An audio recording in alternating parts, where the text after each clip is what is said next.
Hola, ¿qué tal? Bienvenidos a su clase que lleva por nombre Técnicas de Interrogatorio y Contrainterrogatorio.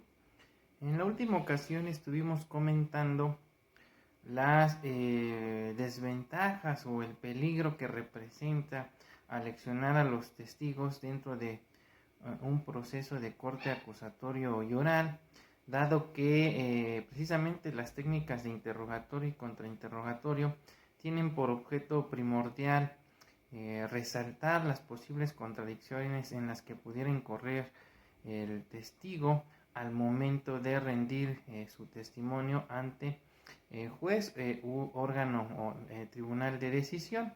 Y en ese contexto mencionábamos que es importante entonces que el testigo que llevemos ante el órgano pues conozca a través de sus sentidos lo que es el hecho, así como el perito pues sea una persona que conozca a la perfección el contenido del dictamen que va a ser objeto del interrogatorio y contrainterrogatorio. El día de hoy vamos a analizar algunos consejos para el adecuado interrogatorio o examen directo, ya sea por parte del testigo, de los peritos o de los acusados. Y en ese tenor es importante señalar que las partes deben llevar a cabo un interrogatorio directo o primer interrogatorio, ya sea de su testigo, perito o acusado, sobre una materia no comprendida dentro del alcance de un interrogatorio previo de ese testigo, perito o acusado. Lo anterior significa que será el primer interrogatorio a que es sometido el examinado, que fue llamado en este caso a juicio por una de las partes a fin de testificar ante el órgano jurisdiccional, pues este puede aportar una prueba pertinente para establecer alegaciones por parte del oferente. Durante el interrogatorio directo, el abogado debe tener mucho cuidado de no formular preguntas sugestivas al examinado. Es decir, el examinador no puede realizar preguntas que implícitamente lleven una respuesta, ya que de lo contrario serán objetadas por la parte contraria. En ese sentido, es importante precisar que ante una pregunta sugestiva, el examinado lógicamente pues daría una respuesta afirmativa, tal y como lo pretende el abogado que la está formulando. Desde luego entonces el abogado de la parte contraria debe objetar la pregunta de carácter sugestivo antes de que el testigo la conteste. Al respecto, el artículo 373 del Código Nacional de Procedimientos Penales dispone los siguientes. Las preguntas sugestivas solo se permiten a la contraparte de quien ofreció al testigo en contrainterrogatorio.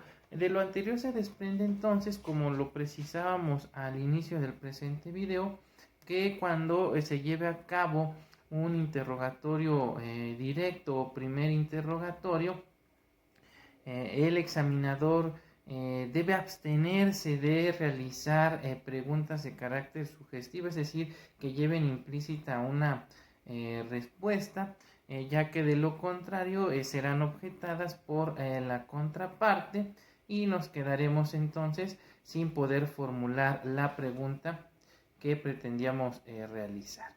Expuesto lo anterior, vamos a analizar ahora lo concerniente a las técnicas para un adecuado contrainterrogatorio.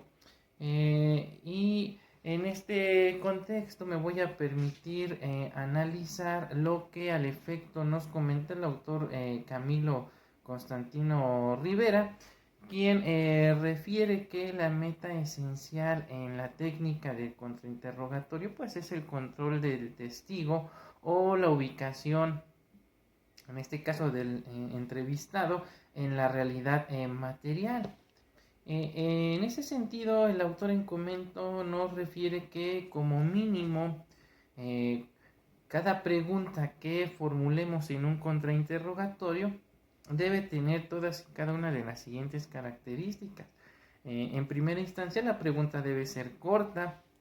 En segundo lugar, debe ser sugestiva, es decir, implícitamente debe llevar a cabo una respuesta. Debe ser llevada en forma afirmativa. Además, debe ser categórica y firme. Asimismo, nos comenta el autor de referencia que existen una serie de preguntas que otorgan el control sobre dicho testigo, y para ello es necesario seguir los siguientes puntos. Se deben usar preguntas progresivas, así como formular preguntas en secuencias para impactar, en este caso, al examinado. Se deben emplear preguntas en secuencia para su oblicuidad, es decir, para evidenciar las posibles contradicciones en las que éste pudiera incurrir. Asimismo, nos comenta que se deben utilizar preguntas en secuencia para de alguna manera comprometer su testimonio, es decir, restarle credibilidad al mismo. Asimismo, nos recomienda que se debe crear un cerco conceptual de la siguiente forma. Un lado consistirá en las propias admisiones previas de acciones por parte del examinado, es decir, debemos aprovecharnos de sus debilidades. El otro estará formado por hechos innegables por parte del examinado. Estas obviamente devienen de las preguntas que ya le formulamos y las respuestas que da en este sentido el examinado.